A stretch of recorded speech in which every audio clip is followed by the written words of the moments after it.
Welcome to the Office of Community Standards. Community Standards supports the university's mission to helping students develop and become positive, contributing members of our university and beyond.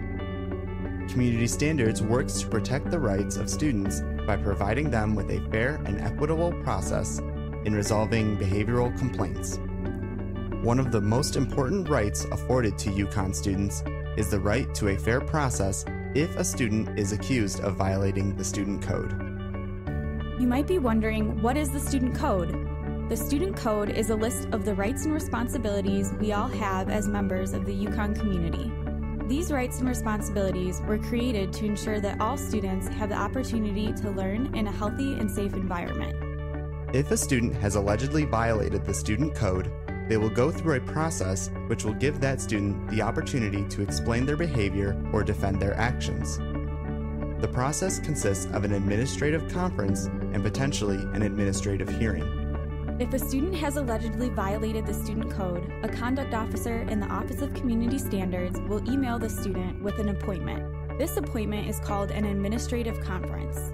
It is a less formal one-on-one conversation where the conduct officer is looking to gather information. Conduct officers in the Office of Community Standards understand that there are two sides to every story, and before proceeding with the decision-making process, they need to gather all of the facts. In this meeting, the conduct officer and the student may come to an agreement on whether or not the student is responsible for the alleged behavior. If both parties agree on whether or not a student is responsible, then they will sign an administrative agreement. By signing this agreement, the student agrees to carry out any sanctions that may have been set and waives his or her right to appeal the decision. Additionally, signing an administrative agreement ends the conduct process. If the conduct officer and the student do not come to an agreement, the parties can elect to move to an administrative hearing. The administrative hearing is more formal than an administrative conference. In an administrative hearing, the conduct officer from the student's administrative conference or any parties that are claiming that the student has violated the student code will act as complainants and present facts to one or two hearing officers. These hearing officers are responsible for conducting the hearing and will determine if a violation has occurred. If so, they will also determine the sanctions. The accused student also has the right to a support person who can communicate only with the student during the hearing. The support person cannot address anyone else in the room. This support person can be anyone the student chooses. There are 4 major phases to a hearing. The first is the fact-finding phase. The accused student will be asked if they believe that they are responsible or not responsible for each of the alleged violations. After this, the complainant and the accused student will present their facts and answer any clarifying questions. Questions are directed through the hearing officers. Additional witnesses can be questioned once the accused student finishes providing a statement.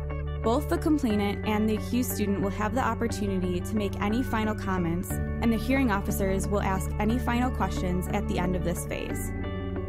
In the next phase, entitled Presentation of Decision Regarding Responsibility, the hearing officers will deliberate in private while participants wait in a designated area.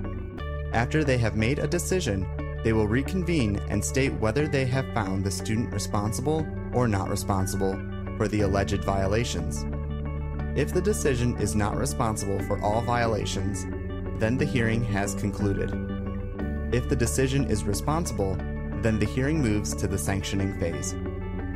During the sanctioning phase, the complainant gives an impact statement, which is a statement that demonstrates how this behavior has had an influence on the UConn community.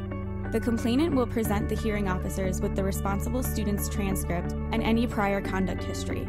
The responsible student will then make a statement about him or herself and the impact of this situation. The hearing officers may ask questions throughout this phase.